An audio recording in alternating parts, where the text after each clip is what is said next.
Hi friends, I'm CA Josh. Hope you all are doing well.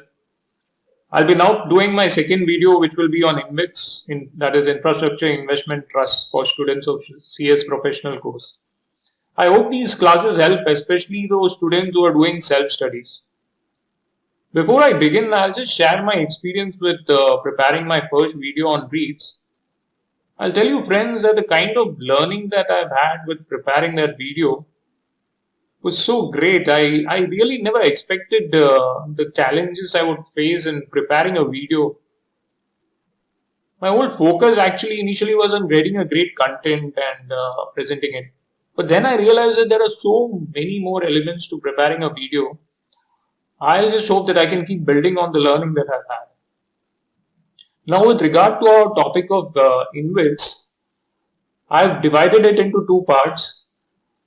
As explained earlier, my whole idea is that I finish a video in an hour's range. I don't want to keep it too long.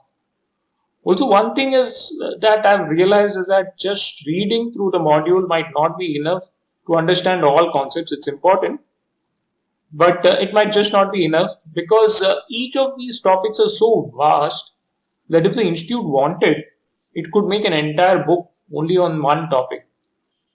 So the institute has its constraints and it has to cover a lot of topics. On the other hand, even students have time constraints. They cannot spend huge time understanding a single topic.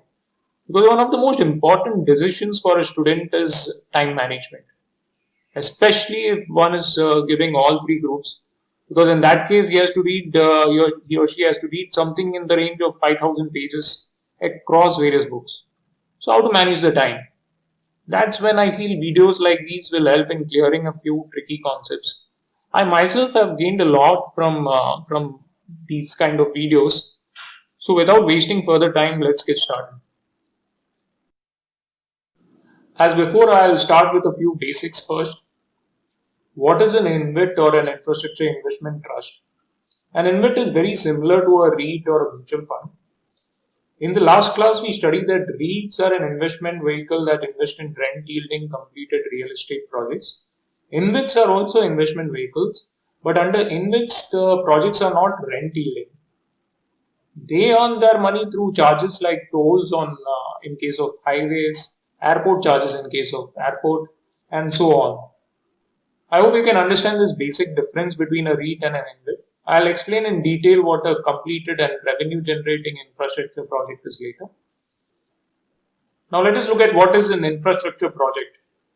We all understand what an infrastructure project is in general sense, like highways, airports and ports are all infrastructure projects.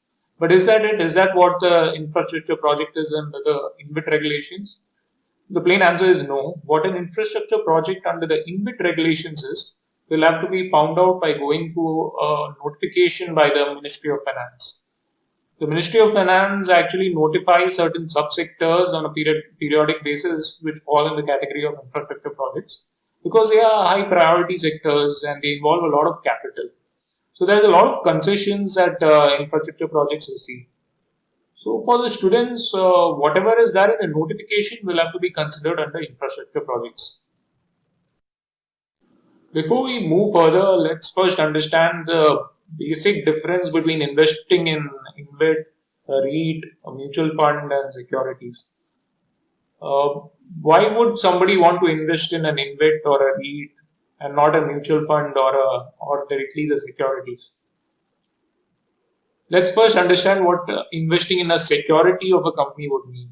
Say, suppose somebody invests in shares of L&T. What this means is that that shareholder is basically investing across the board. So everything that L&T owns or earns revenue from, the shareholder intends to invest in. The shareholder doesn't get an option to choose, say, X or Y projects that L&T has entered into. But in case of InvIT, what will happen is that L&T will not get its entire range of assets in the InvIT. It will have specific projects, say 5 highways which are developed by L&T will come under the InvIT. So what the investor is investing here is only these 5 highways and nothing else. The same works even in case of REIT. Now, what happens in case you invest in a mutual fund is that you invest in mutual fund. The mutual fund will then go and invest in certain shares like say L&T, Tata, Reliance, and so on. Your returns will be based on the returns of these shares. Hope you get a picture of this in your mind. Now let's understand what is the need or benefit of an InvIT. This is very similar to REIT. Like REIT, InvITs are also a long-term source of funding to the developer. And for the investor, it's an opportunity to make small investments in the infrastructure sector. Taxation aspects are not provided in detail. What is only put in our syllabus is that tax pass-through status is provided to REITs or InvITs. One point to add is that unlike REITs, InvITs take a longer time to generate steady source of revenue. So in the initial years, an infrastructure project might not make as much of revenue. It's only say in the case of a highway, only say after 5 years or so, when a highway will be utilized to its capacity. By forming an InvIT, what the developer gets is that it gets an additional equity in the project, and by getting this equity, it will get that leeway to settle its existing debts quickly. Let's now look at the origins of an InvIT. Now, InvITs are not as popular globally as REITs, though they are found in many countries, and they are not known as such also. So, in Singapore and Hong Kong, they are known as business trusts, whereas in the US, they are known as master limited partnerships. And in some countries, REITs itself can do infrastructure funding also to some extent. In India, SEBI notified a separate regulation in September 2014 for the sector known as the SEBI InvIT regulations of 2014. And in fact, both REIT regulations as well as InvIT regulations were notified by SEBI on the same date. Now, how many InvITs have been listed in India? There have been two public issues till date. First is the India Grid Trust and second is the IRB InvIT Fund. And there are 6 private issues also. Some of these are listed and others are unlisted. Now this is important to note. The listing of an InvIT is not mandatory unlike a REIT. It used to be mandatory, but as of now it is not mandatory to list an InvIT. How is an InvIT created? This is very similar to your REIT. You create a trust, get it registered, and then the registered trust will have to be registered with SEBI. The registration of an InvIT with SEBI is a mandatory requirement under the regulations. Let's now move on to the structure of an InvIT. Now the structure of an InvIT is similar to a REIT. So an InvIT is created in the form of a trust by the sponsors. Who are the sponsors? They are the promoters. The sponsors will then transfer the projects to the trust. And they will appoint trustees who will be the owners of that trust. But under a trust framework, the owners, that is the trustees, have an obligation, which is to hold the trust assets for the benefit of beneficiaries. That is, these owners, that is the trustees, cannot use the assets for their own benefit. They have to hold the assets for the benefit of beneficiaries. Who are the beneficiaries? The unit holders. So the trustees are entrusted with the responsibility of protecting the interest of investors. Then the InvIT can also have debt capital from financial institutions. Another party to the InvIT is the investment manager, who is similar to the manager of a REIT or an asset management company of a mutual fund. They will make the investment decisions and in relation to the underlying assets and ensure a proper legal title to the assets and legal, valid and binding nature of the contracts. So basically they will make all the investment decisions on behalf of the InvIT. The way an InvIT can invest funds is similar to a REIT. It can invest its funds directly in the underlying assets, or it can invest it through holding company and SPVs and the balance assets in permissible securities. We'll look into these in detail later on. One additional participant in an InvIT is a project manager. The project manager will look after the day-to-day operations of the InvIT assets as well as their management. If there are any under construction projects, then the project manager will ensure the progress of the development as well as the approval status and such other requirements. Let's now come to the next section, which is understanding a few key terms used in this regulations. We'll begin with the term completed and revenue generating project. Completed and revenue generating project, from the term itself, we can get the understanding that the project has to be completed and revenue generating. Now, as per the regulations, the project has to satisfy three conditions prior to its acquisition transfer date if it is to be considered as completed and revenue generating. What are these conditions? These are that it should have achieved the commercial operation state as defined in the relevant project agreement. The commercial operation date is like the date from which commercial operations of the project can begin.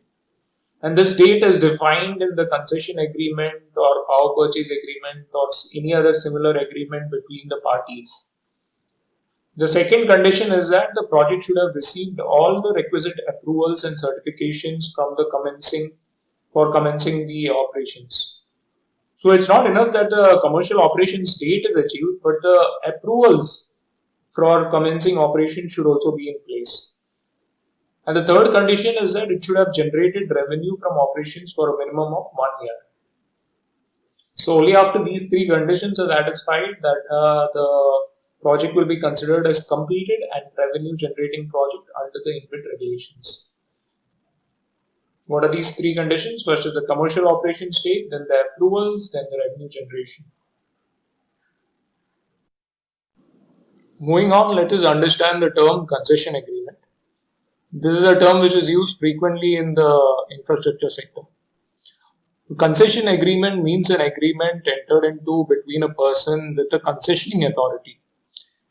Who's a concessioning authority? It's an authority that has the power to confer rights for a project. Say, suppose a party wants to develop airports in India. The relevant concessioning authority is the Airports Authority of India. So the developer of that project will have to enter into a concession agreement with the Airport Authority of India as per certain terms and conditions. What is the difference with a normal agreement here is that the airport will be under the control of Airport Authority of India. The developer is only getting a temporary right to develop the assets and charge for it.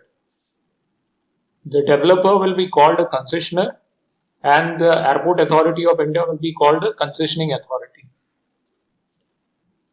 Another frequent term used is the public-private partnership projects, so also called as PPP projects. What is a public-private partnership project? It's a partnership between the public sector and the private sector. It means an infrastructure project partnership between a public concessioning authority and a private SPV concessionaire selected on the basis of open competitive bidding or on the basis of a memorandum of understanding with the relevant authorities. To put it simply, in the example discussed above, the public-private partnership contract would be between the Airport Authority of India and any private developer for the airport. We have seen what a commercial operations date is earlier. Now let us look at the meaning of a pre-COD or a pre-commercial operations date project. A pre-COD project means an infrastructure project which has not achieved a commercial operations date. Obviously, that is why it will be called a pre-COD project. But there are also other conditions. So, pre-COD project should not have achieved the commercial operations date and it must have achieved completion of minimum 50% of the construction of the infrastructure project as certified by the independent engineer of such project. Or it should have expended minimum 50% of the total capital cost set forth in the financial package of the relevant project agreement. So for a project to be considered as pre-COD project under the regulations, it is not enough that the commercial operations date has not been achieved, but minimum 50% of the construction should be complete or 50% of the cost should be incurred. Only then the project would be considered as a pre-COD project for the InvIT regulations. Moving on, what is an under construction project? An under construction project means an infrastructure project, whether PPP or a non-PPP, which has either not achieved the commercial operations date as defined under the relevant project agreements, or has achieved the commercial operations date but does not have the track record of revenue from operations for a period of 1 year. So even when a project has achieved the commercial operations date but has not generated revenues for 1 year, it will be considered as an under construction project. We had discussed that for a project to be considered as a completed and revenue generating project, both these conditions, that is the commercial operations date as well as revenue from operations of minimum 1 year, should be satisfied. Otherwise, it will be considered as an under construction project. The next term is eligible infrastructure project. Eligible infrastructure project under the InvIT regulations means an infrastructure project which prior to the date of its acquisition by or transfer to the InvIT satisfies the following conditions. Now there are two categories here. One is for a PPP project and the second is for non-PPP projects. For PPP projects, there are three criteria. That is, either the project should have been completed and revenue generating, or it should have achieved the commercial operations date but it does not have a track record of revenue from operations for a period of minimum 1 year, or it is a pre-COD project, that is a pre-commercial operations date project, but has completed 50% construction or expended 50% of the cost. If the PPP project satisfies either of these three conditions, it will be considered as an eligible infrastructure project. In case of non-PPP projects, so basically your public sector companies, infrastructure projects will be considered under the eligible infrastructure project category if it has received all the requisite approvals and certifications for commencing construction of the project. So what this basically means is that your projects which are developed by public sector companies have a concession that once a project is approved for construction, it will be considered as an eligible project.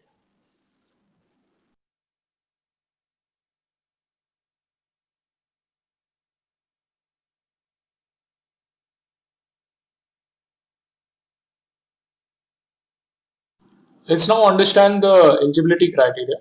These are the criteria that SEBI will look into before granting certificate of registration.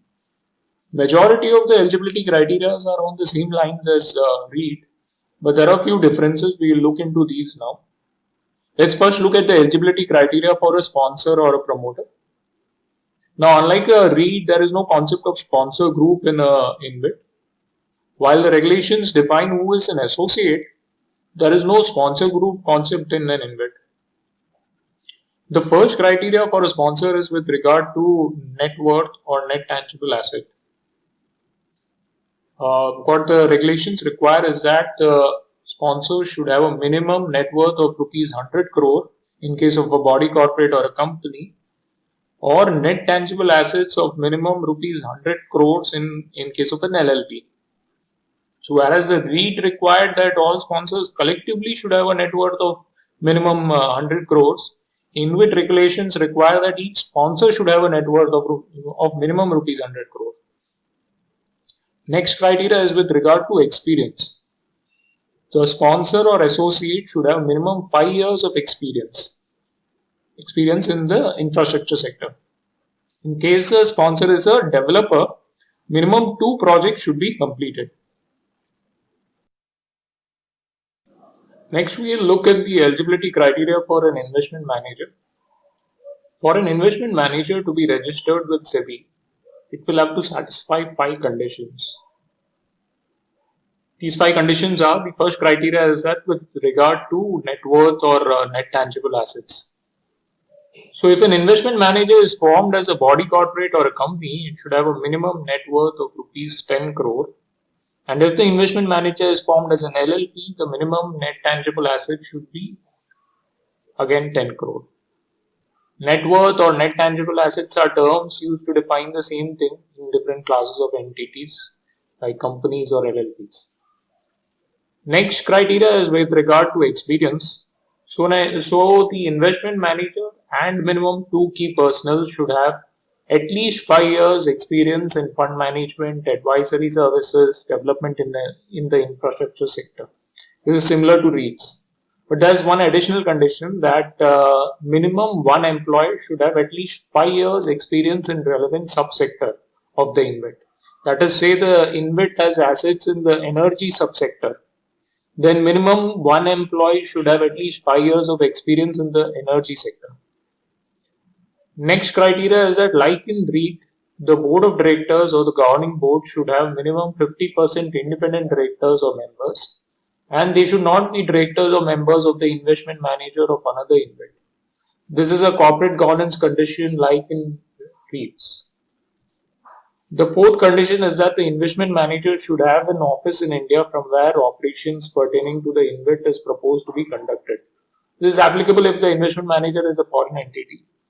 Then there should be an investment management agreement between the trustee and investment manager, which provides for responsibilities of the investment manager. There was a similar condition even in REITs. So that are the 5 eligibility criteria for an investment manager. The eligibility requirement for trustees is similar to REITs. So a trustee should be registered with SEBI. It should not be an associate of sponsor or investment manager, and it should have the necessary infrastructure, manpower, etc. as required by SEBI. Let's look at some other eligibility criteria. They are also on the same lines as required under REIT. So an application for registration to SEBI should be made only by sponsors. The sponsors and the other parties to the InvIT should be fit and proper person as per the SEBI intermediary regulations of 2008. The proposed activities of the InvIT should be clearly described. Next, the application should mention whether any previous application for grant of certificate made by the InvIT or the parties to the InvIT or its directors, members of governing board has been rejected by SEBI, and whether any disciplinary action has been taken by SEBI or any regulatory authority against the InvIT or the parties to the InvIT or the directors, members of governing board under any act or the regulations and so on. So basically the application needs to mention whether any previous application has been rejected and whether any disciplinary action has been taken by SEBI against any of the members or the InvIT itself. Just like REIT, the unit holders cannot have a superior voting rights or any rights over another unit holder, and there can be no multiple classes of units. So one class of unit holders cannot have more superior rights compared to other class of unit holders. However, subordinate units or voting rights can be given to sponsors or associates. With regard to project manager, there is a condition that the entity that is the project manager should be identified and appointed in terms of the project implementation management agreement, which should be submitted along with the draft offer document in case of a public issue or the placement memorandum in case of private placement. Also, all the parties to the InvIT should be clearly identified and responsibilities defined.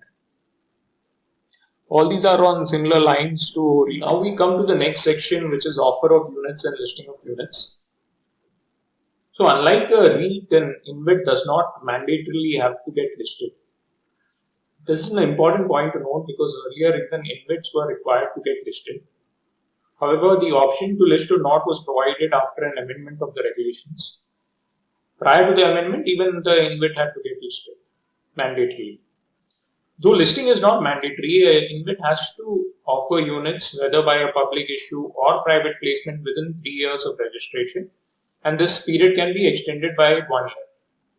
The InvIT will have to surrender its registration in case it fails to offer units through public issue or a private placement. So if the InvIT decides for a private placement, it can either get itself listed or it can remain unlisted.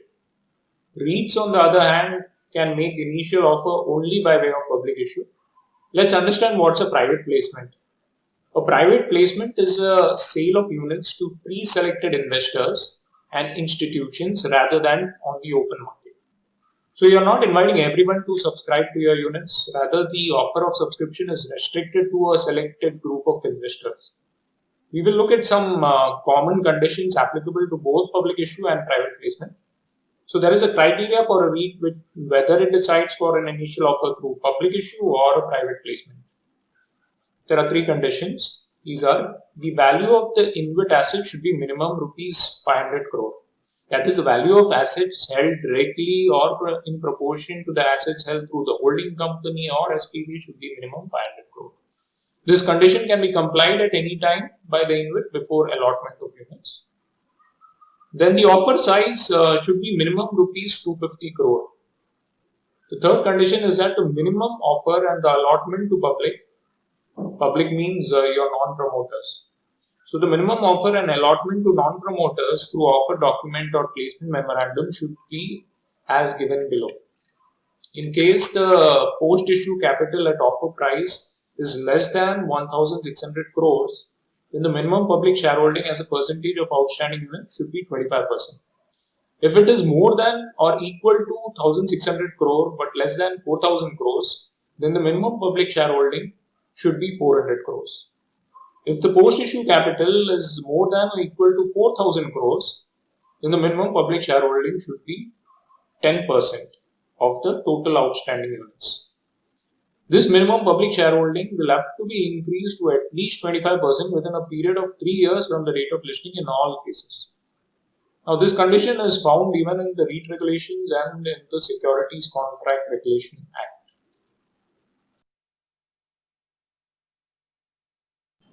Now, let's understand the listing process. If the InvIT decides on an IPO route, the listing process which it has to follow is similar to REITs. We'll look into it now. So, the listing process begins with the InvIT appointing a merchant banker. That's a common condition which is applied across. So, the first thing is that the InvIT will appoint a merchant banker. The merchant banker will file the draft offer document with SEBI and Stock Exchange. And the draft offer document will be accompanied with prescribed fees and due diligence certificate by the merchant banker. After filing the draft offer document, the InvIT will have to wait for a minimum 30 days before it can file an offer document. So the process here is that first a draft offer document is filed, then an offer document is filed, and after close of an offer, a final offer document is filed with SEBI and Stock Exchange. Okay, then on receiving the draft offer document, what SEBI does is that it will invite comment from the public by publishing the draft offer document on its website and on the website of Stock Exchange, the merchant banker, for a minimum of 21 days. These comments which SEBI receives as well as SEBI's own comments will be communicated to the lead merchant banker, and SEBI may require the lead merchant banker to make modifications in the offer document. The lead merchant banker will make the necessary changes and file the offer document with SEBI and Stock Exchange. In case no observations are received within 21 working days, then too the InvIT can file the offer documents. After filing the offer documents, the offer can be opened for subscription. For this, the lead merchant banker will release a pre-issue advertisement. However, the InvIT has to wait for a minimum of 5 working days after filing the offer document. And the maximum time that the InvIT gets for opening of an offer is 1 year from the issue of observations by SEBI. We had looked into all these conditions even during REITs. This offer can remain open for subscription for a minimum of 3 days and for a maximum of 30 days. Then the units will have to be allotted or application money refunded within 12 working days from the closing of the issue. Also, the listing of the units will have to commence within 12 working days from the closing of the issue.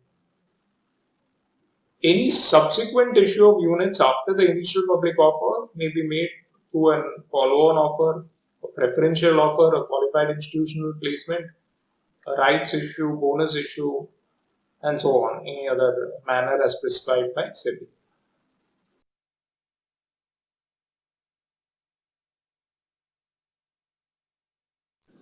Let's now look at some other conditions with regard to public issue. Many of these conditions you will find it similar to REITs. The first condition is that the allotment of units can be to any person, whether resident or foreign. But if it is to a foreign investor, then the RBI guidelines and the government guidelines will have to be complied with. The second condition is that an abridged offer document should accompany the application forms. An abridged offer document is nothing but a summary offer document. The third condition is that the minimum subscription per applicant should be rupees 1 lakh. This used to be rupees 10 lakh earlier. Now it is reduced to 1 lakh. And in case of REIT, you will remember that it is 50,000 per applicant. The fourth condition is that the issue can happen only in dematerialized form, that is, units cannot be issued in physical format. The pricing of units can be through a book building process or any other process which may be specified by SEBI. Let's now look at the refund conditions. There are three situations where a refund of subscription money can be made, similar to REIT. First is where the InvIT fails to collect subscription amount exceeding 90%. So where the InvIT fails to collect subscription amount exceeding 90%, then the subscription money has to be refunded to all the investors. The second condition is where there has been an oversubscription. In that event, the amount oversubscribed will have to be refunded subject to the minimum subscription condition. So like a REIT, an InvIT can also retain the oversubscription amount up to a maximum of 25% of the issue size if it is disclosed in the offer document. The proceeds, however, cannot be used for general purpose. That is, it has to be used, the oversubscription amount has to be used for specific purpose which is disclosed in the offer document. The third condition of refund is where the applicants forming part of the public is less than 20. For a REIT, it was 200. If the investment manager fails to allot units or list units or refund money within the specified timelines we have discussed, then it has to pay interest at the rate of 15% per annum to the unit holders. And this amount cannot be adjusted against any fees payable by the InvIT to the investment manager. Now let's look at the offer for sale condition. The existing unit holders can offer their units under an offer for sale provided the units are held by them for a minimum of 1 year prior to the filing of the draft offer document. This includes any period of holding in any compulsorily convertible securities. Also, there are other conditions specified by SEBI which will have to be adhered to. So there are actually quite a few conditions with respect to offer for sale, but our syllabus just restricts it to mentioning that the other conditions with respect to offer for sale will have to be complied with. Then the last condition is that the utilization of proceeds. The proceeds from public issue can be utilized for general purpose up to a maximum of 10% of the amount raised, similar to REIT. So that's it.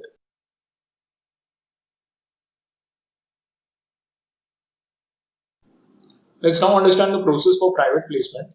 In a private placement, remember that instead of offer document, the InvIT has to prepare a placement memorandum. So there is no concept of offer document in the case of private placement. The document which has to be prepared is called a placement memorandum.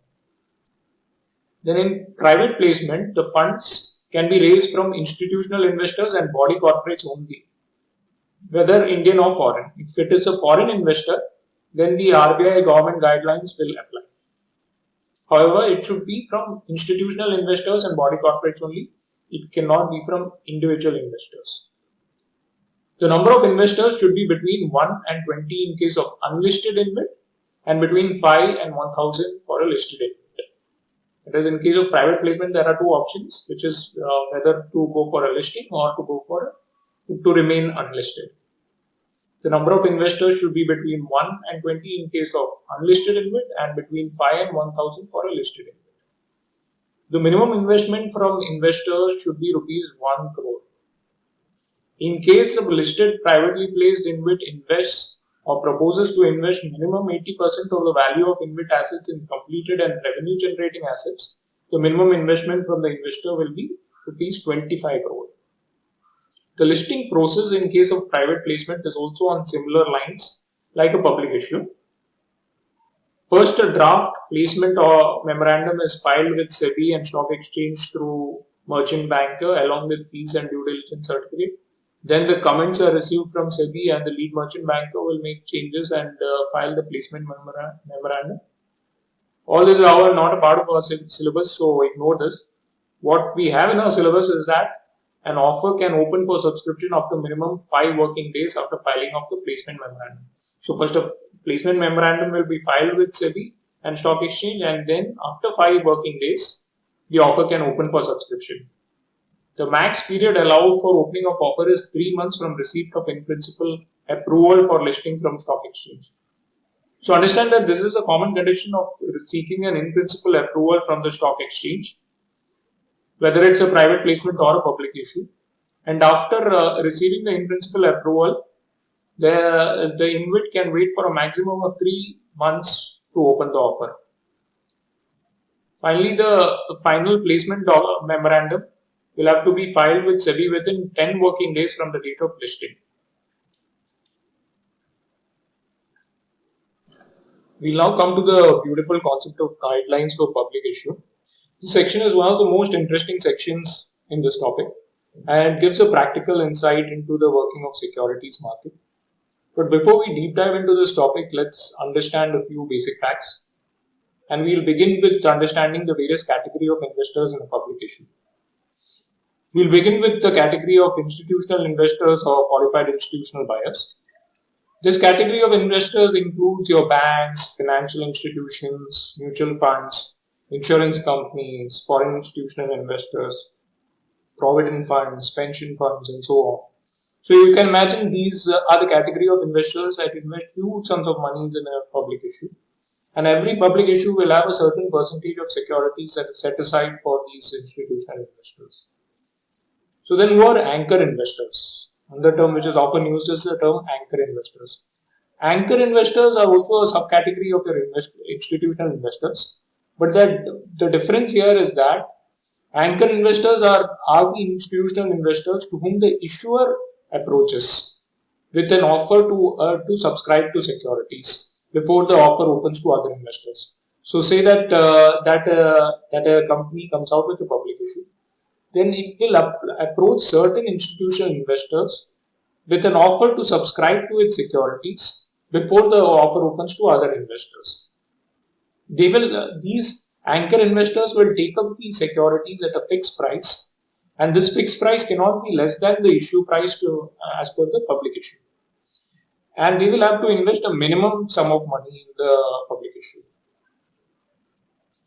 Hope that is clear. Next is strategic investors. We had discussed strategic investors topic during our discussion on REIT. So who are strategic investors? Strategic investors are also a subcategory of your institutional investors. But these are investors who invest in any offer with a strategic perspective. What do I mean by this is that if you remember the investment made by Facebook in Reliance, this kind of investment is not made only with an objective to earn returns. The interest of Facebook is more strategic and long term.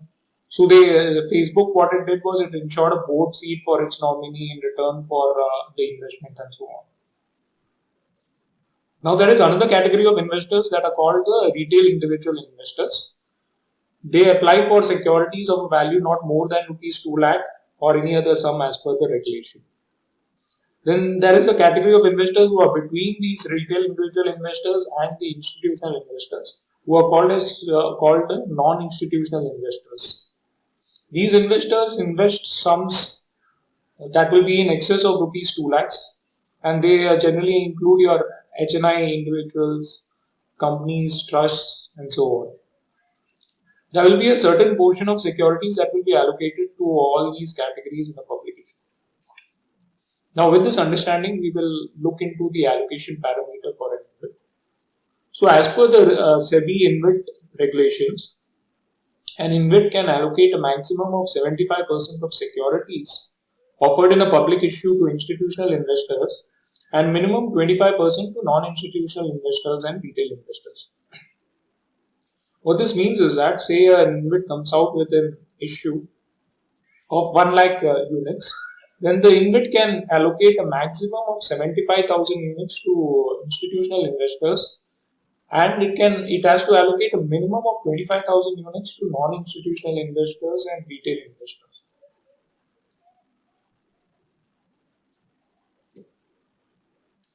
Let's look at some guidelines for anchor investors. So the InvIT can allocate up to 60% of the portion available to institutional investors to anchor investors. So out of a maximum of 75% of the issue size that can be allocated to institutional investors, 60% out of that 75% can be allocated to anchor investors. What this means is that, say in the example which we had taken earlier, Out of the 75,000 units that can be allocated to institutional investors, 60% of that 75,000 can be allocated to anchor investors. And the minimum application that the anchor investors will have to make is at least rupees 100 million or 10 crore. The allocation of to anchor investors will be on a discretionary basis. That is, the InvIT can decide which anchor investor is to be allotted units and which one is not to be allotted units. There is no compulsion for allotting units to an anchor investor. However, this is subject to the condition that there will be minimum 2 investors if the allocation is 2 rupees 2.5 billion and minimum 5 investors if the allocation exceeds rupees 2.5 billion. The next condition is that the bidding and the allocation must be completed on the same day before the issue opening date. So the anchor investors will have to bid, and allocation to the anchor investors will have to be completed before the issue opening date and should be completed on the same day as well. Details such as the number of units allotted and the allocation price must be disclosed in the websites of stock exchange, sponsors, investment managers and merchant bankers. So at what rate the units have been allotted, how many units have been allotted must all be disclosed on the website of the stock exchange, the sponsors, investment managers and so on.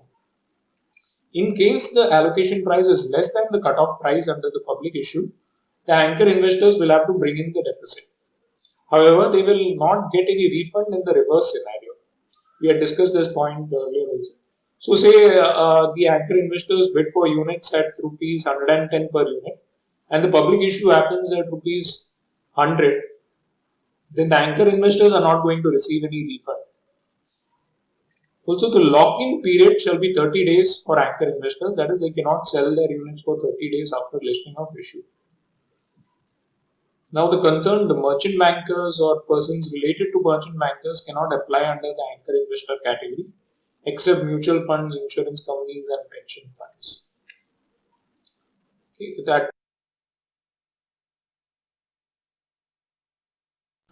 Now, coming to strategic investors. Strategic investors may also participate in a public issue as an anchor investor. Also, for the strategic investors, the lock-in period will be 1 year. So say the strategic investor decides to participate in a public issue, then in case the units are allotted to strategic investors, the lock-in period for the strategic investors will be 1 year from the date of listing of the units. Also, there is a requirement for a security deposit to be kept with stock exchange, which is 0.5% or 50 million, whichever is lower. The investment manager on behalf of the InvIT will have to deposit before the opening of subscription 0.5% of the amount of units offered for subscription to the public or INR 50 million, that is 5 crores, whichever is lower. Say suppose the units offered to the public is 2000 crores, then the security deposit will work out to 0.5% of 2000 crores, which is 10 crores, or 5 crores, whichever is lower. So security deposit will be 5 crores. And this amount will have to be deposited with the stock exchange before the opening of subscription. Next, let's look at the topic of price and price band. So the floor price, that is the minimum bid price, or the price band, that is the price range, has to be announced by the InvIT at least 5 working days before the opening of issue on the website of the sponsor, investment manager, stock exchange, InvIT, and in all newspapers in which the pre-issue advertisement was released. The differential pricing will not be offered to any investor. So unlike in the case of a regular IPO where differential pricing was permitted, say for retail investors, in an InvIT public issue there can be no differential pricing. The final price of the units may be determined in consultation with a lead merchant banker or through a book building process. In case of a price band revision, the bidding period shall be extended for at least 1 day, provided the total bidding period does not exceed 30 days. So we had seen earlier that the offer period can be maximum 30 days. And in case the InvIT utilizes the 30 days, that is the offer period initially itself is 30 days.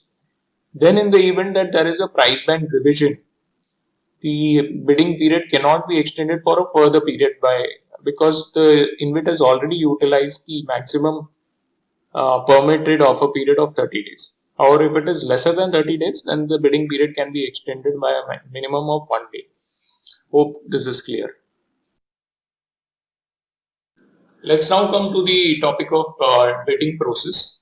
So bidding in case of an InvIT can happen only through the electronically linked bidding facility of the stock exchange. This is basically an electronic price discovery mechanism wherein several people will bid at different rates and the most favorable price will be finalized. The payment for the subscription can happen through the ASBA facility at the option of the investor. ASBA, I hope everyone is aware of ASBA. Now, bids of institutional investors can be rejected by the lead merchant banker at the time of acceptance of bids after providing reasons to the bidder and recording the same in writing. So, say if the lead merchant banker finds that the bid from an institutional investor is not in the interest of the InvIT, say because it is by a competitor or for any other reason, then the lead merchant banker can reject the bid after providing reasons for the same and recording it. Now, another thing is that the withdrawing or lowering the bid size by an investor is prohibited. So, the investors cannot withdraw or lower the bid size. Coming to the basis of allotment, units can be issued to all bidders at and above the cutoff price. So, no allotment can be done below the cutoff price. So, the InvIT will have to finalize the cutoff price and allotment will have to be made to at or above the cutoff price. Allotment of units to anchor investors is discretionary, as discussed earlier, and to others it shall be on proportionate basis within the specified investment categories, subject to minimum allotment as per the regulations. So there is a minimum allotment which has to be made, and subject to that minimum allotment, there can be proportionate allotment to the investors. In case of undersubscription in any investment category, the unsubscribed portion may be allotted to applicants in other categories. So, in case the retail investor category is, say, undersubscribed, while the institutional investor category is oversubscribed, the undersubscribed portion of the retail investor category can be transferred to the institutional investor category, and additional shares can be allotted to the institutional investor category. Hope this is clear. Moving on, what are the other conditions? All public communications made by the InvIT should be in line with the offer documents and should be true and fair. So whatever public communications that the InvIT makes, it should not be at variance with the offer document and it has to be true and fair.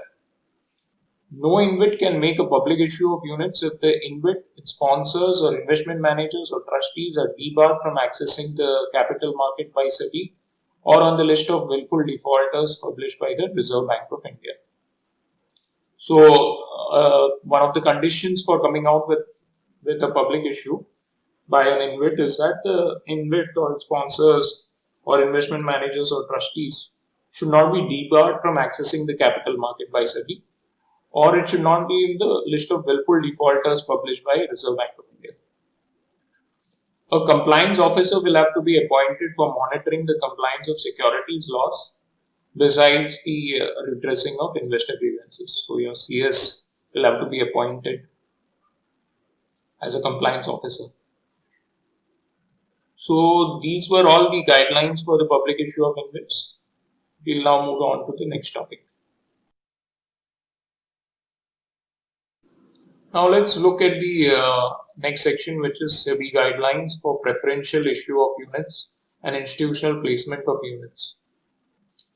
This is the last section for this video because the balance sections I'll put it in a new video. Let's begin by understanding what is a preferential issue. As the name suggests, preferential issue is an allotment of unit to someone on a preferential basis. This can either be the existing holders or the external parties. We'll discuss on SEBI guidelines with regard to preferential issue by an InvIT to institutional investors. Firstly, an InvIT will have to satisfy some conditions for coming out with a preferential issue. What are these conditions? They are that a resolution should be passed by eligible unit holders, the existing unit holders of the InvIT, approving the preferential issue. So the existing unit holders will have to provide their consent. Only after their consent can a preferential issue be made. InvIT should be in compliance with the conditions of continuous listing and disclosure obligations under these regulations and circulars issued thereunder. That is, an InvIT should comply with all the SEBI regulations and circulars if it has to come out with a preferential issue. The third condition is that the InvIT should be in compliance with the minimum public unit holding requirements. So you remember we had discussed that the minimum public holding that the InvIT requires to have is 25%, except in the first 3 years. So in case the InvIT needs to come out with a preferential issue of units, it has to ensure compliance with that condition of minimum public holding. The last condition is that no preferential issue of units can be made in the 6 months preceding the relevant date. What is the relevant date? That is the date of meeting in which the board of directors of the investment manager of the InvIT decides to open the proposition.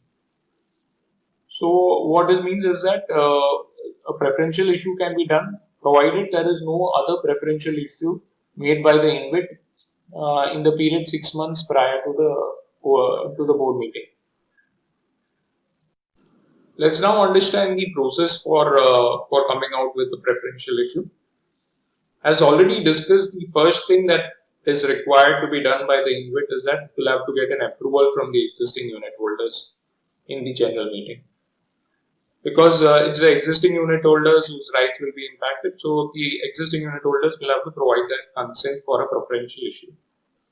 Next is that if the unit holders provide their approval, then the preferential issue will have to be completed within the max of 12 months from the date of passing of the resolution. So there is a 12-month period within which the preferential issue will have to be completed. The InvIT will appoint lead merchant banker and other intermediaries as per the SEBI regulations. So SEBI regulations require that certain intermediaries should be appointed for coming out with a preferential issue. Those intermediaries will have to be appointed.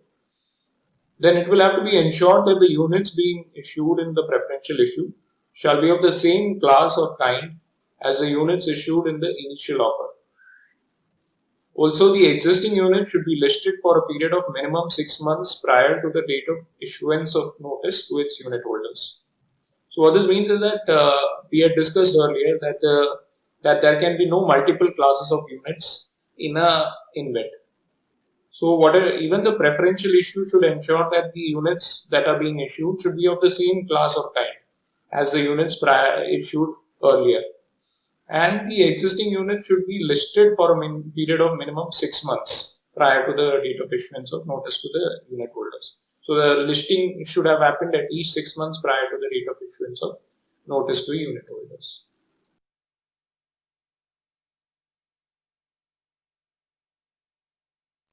Next thing is that a placement document will be prepared by the lead merchant banker as per the SEBI InvIT regulations and circulated to select investors.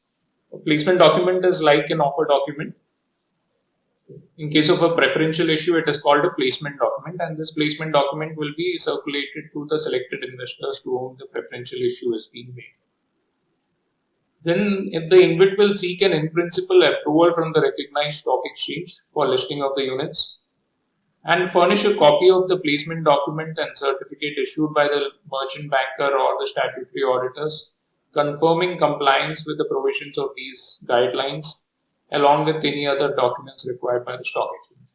So what the InvIT will have to do is that it will have to seek an in-principle approval for from the recognized stock exchange.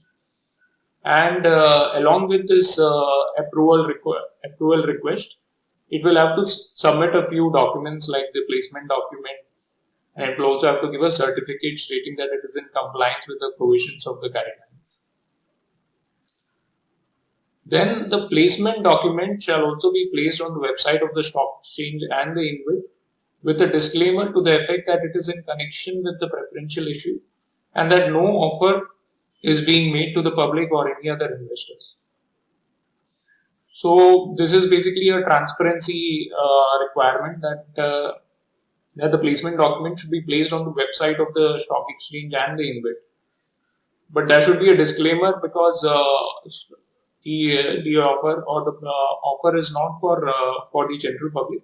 It is to selected investors under the preferential issue.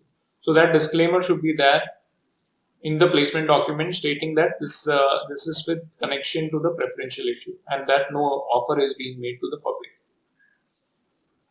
Then with regard to pricing, the preferential issue shall be made at a price not less than the average of the weekly high and low of the closing price of the units quoted on the stock exchange during the 2 weeks preceding the relevant date.